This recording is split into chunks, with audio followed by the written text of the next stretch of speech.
Gas کی قلت کی وجہ سے ملک کے مختلف شہروں میں کھانا پکانے میں سخت مشکلات درپیش رہیں۔ عام شہریوں نے اس مشکل کو حل کرنے کے لیے وقت کے پہیے کو الٹا ڈھکیلا، لکڑیاں اور گوبر جلا کر کھانا پکانے کا سلسلہ شروع کیا۔ لیکن آج کے سائنسی دور میں انسان نے ایندھن کے ماحول دوست اور مفت طریقے تلاش کر لیے ہیں۔ ان میں ایک طریقہ سورج کی روشنی سے کھانا پکانے کا بھی ہے، جس کے لیے آپ کو ایک عدد دھات کے برتن جس کا رنگ کالا ہو، ایک عدد پلاسٹک کی تھیلی اور ایک عدد شمسی چولہے کی ضرورت ہے، جو آپ کو ایک مرتبہ بنانا پڑے گا۔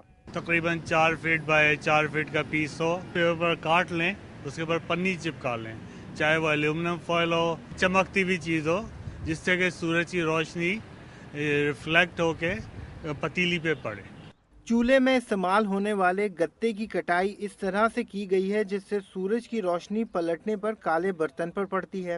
کالا رنگ گرمی کو روک لیتا ہے، جبکہ برتن کے اوپر چڑھی عام پلاسٹک کی تھیلی حرارت کو باہر نہیں نکلنے دیتی، جس کی وجہ سے کھانا پکتا رہتا ہے۔ ہم نے 10 منٹ کے تجربے میں پانی گرم کر کے تو دیکھ لیا، لیکن کیا اس سے کھانا بھی بنایا جا سکتا ہے؟ کھیتوں میں کام کرنے صبح رکھ کے چلے ہیں، دوپہر کو آئیں گے تو کھانا تیار ہوگا۔ سب سے بڑی خوبی ہے کھانا جلے گا نہیں۔ اگرچہ آج اس طریقے سے کھانا پکانے کو زیادہ وقت درکار ہے، لیکن عین ممکن ہے کہ اگر اس طریقے پر توجہ دی جائے تو سائنس کی دیگر ایجادات کی طرح اس طریقے سے کھانا پکانا بھی کم سے کم وقت میں ممکن ہو جائے۔ اپنے ماحول کو سمجھ کر اس سے فائدہ حاصل کرنا دراصل علم ہے۔ سولر کوکر علم کی ایک ایسی ہی شکل ہے جسے زندگی میں ضرور شامل کرنا چاہیے۔ کیمرہ مین اطہر عباس کے ساتھ ریاض اینڈی، دنیا نیوز، کراچی۔